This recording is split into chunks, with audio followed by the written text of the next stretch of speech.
Plugged In podcast, a new project from the Institute for Energy Research. To find out more about our work, visit our website at instituteforenergyresearch.org. Welcome to the Plugged In podcast. I'm your host, Alex Stevens. And I'm Jordan McGillis. Joining us today to discuss his new book, Trumponomics, Inside the America First Plan to Revive Our Economy is Stephen Moore. Moore is currently a distinguished visiting fellow at the Heritage Foundation and a senior economic contributor at FreedomWorks. He was the founder of the Club for Growth, and along with his co-author Art Laffer, he served as one of the top economic advisors to Donald Trump's 2016 presidential campaign. Steve, thank you for joining us today. Thank you. The book covers a lot of ground, but I want to start our conversation off with a somewhat broad question. Larry Kudlow wrote the foreword to the book, and in there he says, "I don't agree with President Trump on every issue, and he knows that. But on the big picture of unleashing a new era of broad-based prosperity for America, we are in 100% agreement." From my reading of the book, those areas of agreement seem to stem on the focus on economic growth. How important is economic growth for the future of the country, and where does Trumponomics fit into that conversation?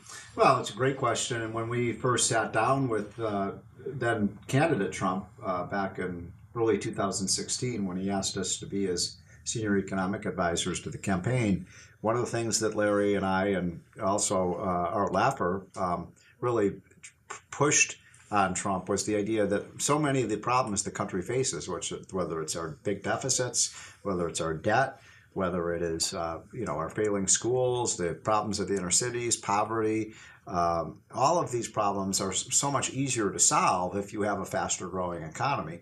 As an example that we use with Donald Trump all the time, if you could get 1% point faster growth, so under Obama for 8 years we grew at 2%, if we could raise that up to 3%, which is still less than our historical average, that will raise $3 trillion of additional revenue for the government. And so it's a great way to bring the debt burden down by, having more people pay taxes and more people working and off of welfare and more companies located here rather than Mexico or China and other places. So make America competitive, and a lot of these other problems become so much easier to solve. But there's also obvious tensions in with Trump's policies, though. So if somebody else had been elected, it's hard for us to imagine that we would have seen the reduction in corporate tax rates, or we almost certainly wouldn't be talking about deregulation in the way that we are. But with those good policies, we also see the issues with trade. And in the book, you explain that you're in disagreement with him there, but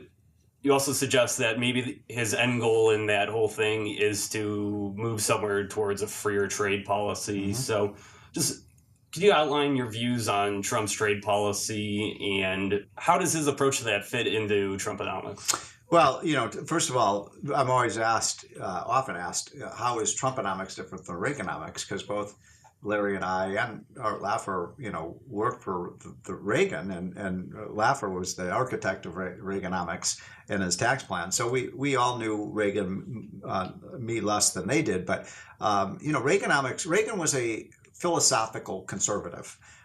He was well read in conservative scholars and, followed people like Milton Friedman and Bill Buckley and others. Donald Trump is not at all, in my opinion, ideological. I mean, Reagan was an ideological conservative. Obama was an ideological liberal. Donald Trump, I don't think sees the world through the prism of ideology. He looks at the world through the eyes of a businessman. And I think that was one of the reasons that he was elected. People liked the idea of putting someone who actually knew something about business and the economy into the Oval Office. And so he manages like a businessman. And the good news for people like me, who I'm a conservative, is that, most of our solutions make sense, and their solutions don't make sense. So, Trump kind of gets it instinctively. Now, the other area that he parts company with respect to, free marketeers like Milton Friedman, is that he has much more protectionist instincts. He believes in using the threat of tariffs as a leverage point to getting other countries to behave. And I have to say that he taught me something about this, because, when we started talking about it, we said, well, you're a protectionist. And he used to get mad. He doesn't think of himself as a protectionist. He thinks of himself as just a strategic free trader who's going to use these tariffs as leverage points. And when I started looking, he said, I just want a level playing field. And when I started looking at the evidence, lo and behold, it was true that these other countries, almost every other country in the world, has higher tariffs on us than we have on them. Now, wait a minute. We have free trade agreements with these countries, and yet the tariffs are, and not just the tariffs, they're non-tariff trade barriers, make it very difficult for American companies to sell stuff abroad. And that hurts our farmers, it hurts our workers, it hurts our manufacturers and our technology companies. So what Trump is hoping to achieve here, and he said this in many of his speeches of late, I am using tariffs as a negotiating strategy to get these other countries to play by the rules and to lessen their barriers on American products. And look, if he can pull that off, I'm all for it. That would, one of the last lines of the book is, wouldn't it be interesting and ironic if this more trade protectionist president actually ended up moving the ball forward on lower tariffs and freer trade. And I think at the end of the day, that's very likely to happen. Now, as we speak, we're in the midst of this trade war with China. The stakes are hugely high here. I happen to think that Trump is very right about China. China cheats, they steal. They don't keep their word. We are in an abusive trade relationship with China right now, and it can't continue. And we'll see. I mean, the ultimate best outcome would be if China opens up their markets to us, stops stealing $300 billion of our technologies. And if that happens, it'll be good for both countries. I'm interested, Steve, in your point about Trump not being ideologically driven. He's certainly not from our perspective, and he's non-traditional, as is That's often for sure. commented. Yep. Can you talk about what that says about our culture and the political milieu in America leading up to 2016?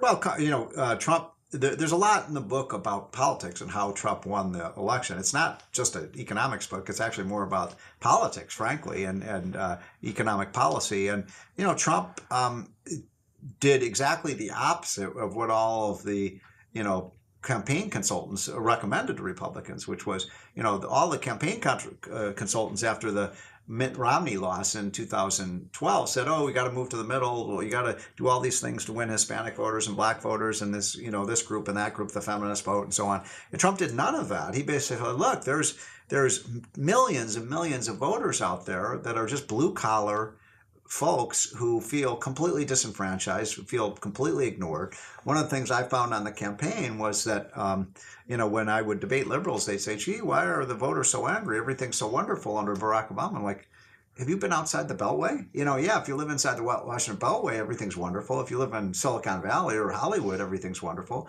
But why don't you start going out to Charleston, West Virginia? Why don't you go to Bethlehem, Pennsylvania? Why don't you go to, places, like York, Pennsylvania and Cleveland, Ohio? And you're not going to see, people are going to say, what recovery are you talking about? So Trump really tapped into the economic anxiety, and his arguments about putting America first, making America great again, about defending America, in this global competitive world, really appealed to people. And frankly, these are the old Reagan Democratic voters who were just fed up. Frankly, they were fed up with both parties. They were fed up with the Republicans and the Democrats.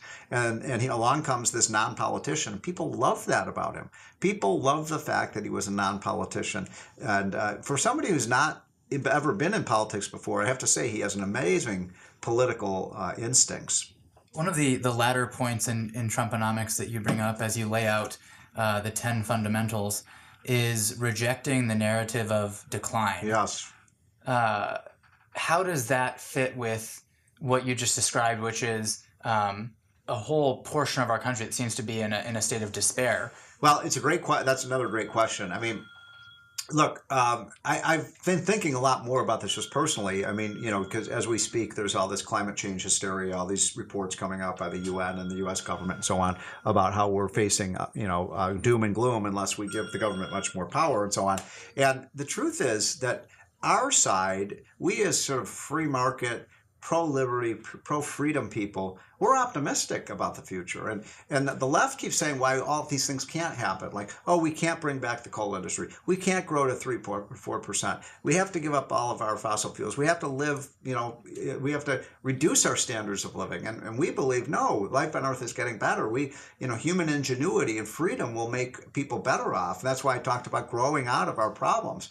And I think that's a fundamental difference. And Trump is that way. He's incredibly optimistic about the country and about the future. And just one example, the left, every time I was in debates with liberal economists, whether it's people like Paul Krugman or people like Larry Summers, they'd say, oh, the best the U.S. economy can do is 2% growth. And we're like, 2% growth? That's pathetic. We can grow at 3 or 4. Trump used to say, I want 5% growth. So he's an optimist, and I love that about him. I think the American people love that about him too. So the theme of optimism is a pretty big theme in the book. You mentioned at several points. By the way, Reagan was also an optimist. That's there's 3 similarities. Sorry to interrupt you, but I think it's an important point. People ask, how are Reagan and Trump, different and the same? And I think the 3 similarities are, number 1, they're both super optimists. Number 2, they both love people. And number 3, they were always underestimated by their political opponents. And that was, those were, now there's a lot of ways that the 2 are very different, but I think those 3 things make them very similar. That optimism, I was going to say, it reminds me of an earlier book that you wrote with Julian Simon. It's Getting Better All the Time. That book had a pretty big influence on me in the way that I think about energy and environment. I have to update that book, but I mean, thank you for saying that, because I had Julian Simon, of course, was my mentor. He was the doomslayer, who was also the great optimist. And Julian used to say, I'm not an optimist, I'm a realist. I see the world, the potential. There's no better example of that, as you guys know, than the shale oil and gas revolution. I always tell people, it's not as if God just overnight endowed America with all this oil and gas, right? It's been there for hundreds of thousands of years. It's just through human ingenuity and American know-how, we figured out how to crack the code and get at this stuff. And now, hopefully, there's nobody out there that's listening to this show that believes we're running out of oil and gas, because, as you guys always say at AIER, we're not running out of oil and gas, we're running into it. And it's so true. Something that we brought up with a past guest, Don Watkins, of the Center for Industrial Progress, is that tech CEOs are really well known across the country, but how many Americans know who Harold Hamm is? Very few. And why do you think that is, and how can we change that? Well, I wrote a big profile for the Wall Street Journal, so that was several years ago when he was, becoming the icon that he is today. I think that people in the oil and gas industry, people believe that somehow they're villains rather than great superheroes of our economy. I mean, look, the story is very simple. The story of the U.S. economy over the last decade is the story of shale oil and gas. I mean, that's what saved Obama. Without the shale oil and gas revolution, we wouldn't have even had a recovery to speak of under Obama, which is very ironic, isn't it? Because the one industry that Barack Obama hated the most was the one that really launched the economy into the recovery, as weak as it might have been. And so I think we should celebrate the people who are, providing the power that we have that make our economy function. And I'm very worried, and I know Trump is too, that if we allow the climate change movement to completely fundamentally change our economy and shut down our energy sources, you want to see doom and gloom. That's the doom and gloom scenario. Yeah, in the book, you dedicate an entire chapter to energy, and you refer to energy as the lifeblood of an economy. What did you mean by that? And I guess, could you just walk us through the role that you played also with the original memo that you guys provided to President Trump? Sure. Sort of outlining his approach to energy policy. So Trump didn't need a lot of coaching on this. I mean, he was always, from day one, all in on American energy. He loves the shale oil and gas revolution. He loves the coal industry. He couldn't fathom why people would want to reduce our oil and gas output, as many of the leftists want to do. And so he didn't need a lot of coaching on that. He got it. He was all in. He loves Harold Hamm. You mentioned his name earlier. Harold Hamm was one of his principal economic / energy advisors. And, it's transformed our economy. Trump believes in it. He wants America to be number one. He understands that when you increase the supply of oil and gas, it's good for workers, it's good for American industry, it reduces our trade deficit, it reduces the threat of terrorism. I mean, there's nothing not to like about this industry. And at the same time, we've had this amazing shale revolution. We're seeing, big reductions in pollution levels as well. So, Trump is not in favor of a dirty environment. He just wants to make sure that, we remain a prosperous country. And if he understands, look, if you really want to do damage to an economy, make energy more expensive. Look what happened to Germany, when they went all in for green energy. It nearly destroyed their industrial base. We can't do that here in the United States, and Trump will not allow that to happen. But, it's hard to think of an issue where, Donald Trump and Hillary Clinton disagreed more on than energy. I mean, Hillary was running around the country saying, I'm going to put every coal miner out of work, right? And, then she wonders why she lost Pennsylvania and West Virginia and Ohio. People out there didn't like that idea too much. And so, I think Trump believes that the way to deal with climate change, to the extent it's a problem, is through technology and through growth. And through human ingenuity, we'll figure out ways to do this, but it's certainly not going to happen by shutting down our energy sources. Did you see the video of Barack Obama that emerged a week or two ago at Rice University, discussing kind of in a tongue-in-cheek way the oil and gas boom in the last 5 years? Oh, is this where he took credit for that? Was where he, in a tongue-in-cheek way, took credit. Did you see that? I didn't think it was. What do you mean by tongue-in-cheek? Well, what I mean is, there's no way he really believes that. I wonder if he does. I mean, I don't think he was joking when he said it. I think he really believes that the problem for the left today is they don't know whether to take credit for the oil and gas revolution or to try to shut it down. Right. And so, but it's ironic, of course, because, you were there, I was there. Every step that the administration took for 8 years was to try to stop this revolution from happening, whether it was EPA rules or, the huge subsidies we're throwing towards solar and wind power, and, all sorts of climate change policies that were going to destroy the fracking industry. And so it is ironic that this former president would say that it's because of me that this is happening. Incidentally, we used to tell Trump, if you continue with your all-in policies for American energy, which, you were asking me, what's that about? It's, getting rid of the roadblocks and hurdles, allowing drilling on federal lands that are non-environmentally sensitive, building the pipelines, building the LNG terminals, building the infrastructure we need to become the chapter of our book on energy is called Saudi America, because we believe we can be, throughout the rest of the 21st century, the number one producer of oil and gas in the world. Critics of the book, though, I feel They're like... critics? Who are they? Jonathan Chait at New York Magazine wrote a pretty article. It was a criticism of the book, and yeah. I think people would push back and say, well, all this deregulation and stuff is that it's actually an example of Trump's corruption. What's wrong with that argument? Well, look, to be honest with you, I know who Jonathan Chait is, and he has, he's very distinguished in the sense that he's been wrong in everything he's ever written. But so, the fact that he doesn't like my book, I'll hold that up as a badge of honor. But look, Trump went around the table. I remember at one of the first meetings we were at, we described this in the book, with Trump, was his economic policy council and business council. And around the table were about 25 highly prominent CEOs of technology companies, energy companies, financial services companies, manufacturers, and so on. And he went around the room and said, how do we get this economy growing faster? What do we need to do to make your business grow? And, I would have thought they would have said cut taxes, because that's what I worked on, was the tax bill mostly. But I was surprised how many of them said, taxes are a problem, but the bigger problem is the regulatory stranglehold on our business. And these businessmen and women, after 8 years of Obama, they were just terrified that, Obama, not so much Obama, but his administration, the people he put in the regulatory agencies, frankly, hated business. I sat across the table from many of them during the transition. They were people who were ideological, left-wing, anti-business zealots. And when you have to report to those kind of people, you feel like you're going in and getting hit over the head with a baseball bat. And I think the main effect of Trump has been these businesses are unleashed because at least they know if they grow and they make a profit and they hire more workers and build a new factory, they're not going to get whacked by government. Now, of course, we all believe in, clean air and clean water and safe workplaces and, our national parks and things like that. But we can do all that and still have a very vibrant pro-business economy. And that's what America First is all about. It's making sure that American companies have the best environment to grow in, because I know liberals have a hard time understanding this, but without businesses, there are no jobs.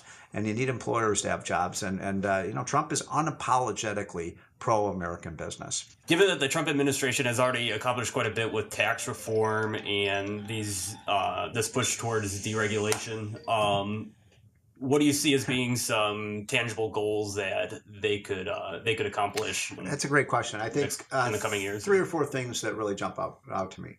I think an infrastructure bill, but an infrastructure bill that emphasizes what we need in this country is more private sector infrastructure. I mentioned earlier, we need pipelines, we need LNG terminals, we need refineries. We need, we had people living in Boston in the Northeast last winter that were relying on, natural gas and heating oil from Russia because we didn't have the pipelines to get it from Pennsylvania to Boston. I mean, that's just stupidity, right? And so we need to build infrastructure. We need to rebuild our ports and our airports and our roads to make sure that we've got the best infrastructure in the world. And this doesn't, I'm not calling for a big tax increase or government spending binge. We can do a lot of this with the private sector financing.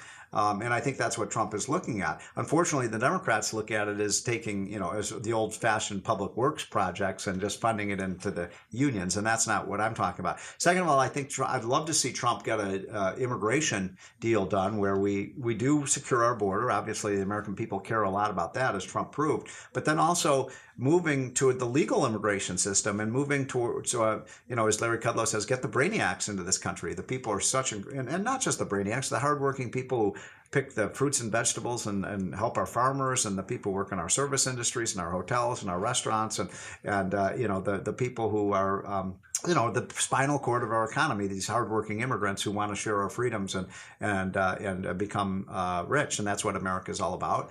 And then energy. Look, I think Trump should continue to push forward with American energy. We are very close to becoming energy and self-sufficient, but Trump doesn't want to just make America energy self-sufficient. He wants America to be energy dominant in the next 10 years. And we can do that. We can be, as I said, the new Saudi Arabia. And that's not just oil and gas, but we have the cleanest coal in the world today. Nuclear power, I think it's a big mistake if we let our nuclear industry go bankrupt. Get a level playing field, get rid of all these stupid solar and wind subsidies that just distort the marketplace.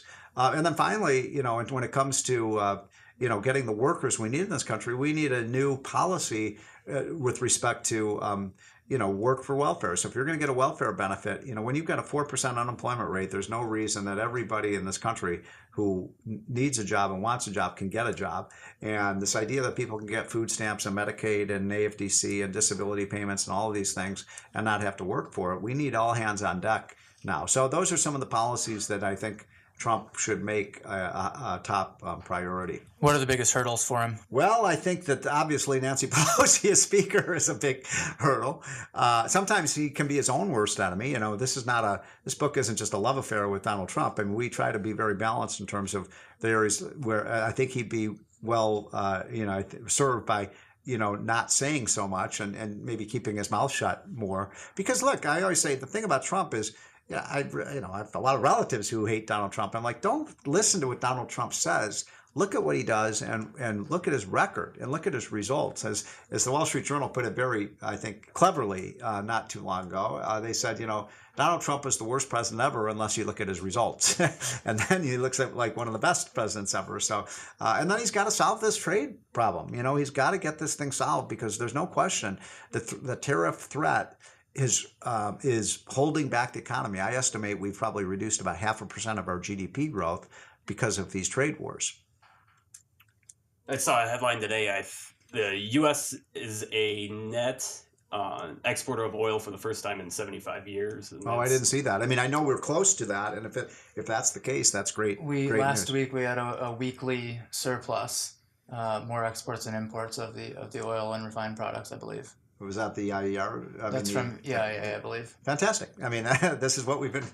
When's the last time that happened? 40, 50 years ago. There was a week in 1991. Okay. Evidently, that was the last single week, and Yeah. then in terms of a whole year, or actually no, a whole month. Now, does this the net include export was 71. oil and natural gas, or just oil? This was just oil. Okay. Natural gas. Yeah, we've had a few other. carries We're we've already talked an about. exporter of natural gas. Exactly. So yeah, what a great story. I mean, think about all the jobs. Think about how this reduces our trade deficit. Think about how it, reduces the price of gasoline at the pump. I mean, in Virginia, where I live now, we're paying $1.99 a gallon now. I mean, that's a big savings to American consumers. I estimate, as an economist, every 1 penny reduction in the price of gasoline at the pump puts $1.5 billion more into the economy that people can spend on going to restaurants, or buying Christmas gifts, or paying their healthcare premiums, and paying for the cost of Obamacare and all of these other things. So this is it's almost like a big tax cut to the American consumer when we produce more energy and the price falls. Here's a wild card for you. Who's going to be the 2020 Democratic presidential nominee? Gosh, I don't know. I mean, one of the things that is, I learned about politics from the 2016 election is that the experts can be completely wrong, right? I mean, actually, this is one of my takeaways from, not just with respect to politics, but in life. I always tell audience when they say, "What's the lesson of the 2016 election?" It is this: that sometimes in life, and a lot more often than you think, the experts are completely wrong. And every single political prognosticator, every pollster, every, these talking heads on the TV, 95% of them had it all wrong about this one. First, they said Donald Trump could never win the primary. Then they said he could never possibly beat Hillary Clinton in the election. And of course, he pulled those things off. And I think there's a lesson there. Like when people say, well, everyone knows global warming is happening. Well, wait a minute. A, that's not true. B, sometimes the scientists are wrong. I grew up with Julian Simon being my mentor when he single-handedly took on hundreds and hundreds and hundreds of scientists, and he was right and they were all wrong about population bomb, about peak oil, about running out of food, mass starvation, global cooling, all of this stuff that they believed. So, this is a good lesson that we should be skeptical sometimes of what, quote, the experts tell us. Trumponomics is a set of ideas or policy positions. Does that live and die with Trump? Or how do you see these ideas playing out in the GOP going forward? Trump has changed the Republican Party, I think, fundamentally. This is the other big story that's kind of not being told, which is, if you look at what happened in 2016, and then, 2018 was not a good election for Republicans, but it also magnified what's going on in this country, which is the Republican Party now under Trump, and I think it will continue after him, it will be the party of the working class America, the middle class. The liberals are winning the very poor areas, and all the richest districts in the country also went for Democrats. So, they are the party of the elite. That I think climate change, which is an issue you deal with a lot, is a perfect example. And climate change is the issue of the elite and the rich who can afford to care about what the global temperature is going to be in 2100. I don't think too many working class Americans who are struggling to pay their bills every day and trying to make sure they can keep their job and keep their families safe and secure and pay for their health insurance are up at night wondering what the temperature of the planet is going to be in 2100. And when liberals say, gosh, we saw this in France, right? Working class people said, wait a minute, I don't want to pay $6 a gallon for gasoline because you say I have to worry about climate change. I care about my family more than what these scientists say. So I think that's the big fundamental political shift that's happened with Trump. And I wrote something very controversially right after the 2016 election, and we talk about this in the book, where I said it's Trump's party now. And for better or worse, and I think for better, it is Trump's party. And I think the Republicans are more attentive to the concerns about middle class America, and how do we make sure. Every meeting I was in with Donald Trump, during the campaign, it's like, how is this policy that you're recommending going to help middle class blue collar workers, the steel workers and the coal miners and the farmers and the people who really do struggle?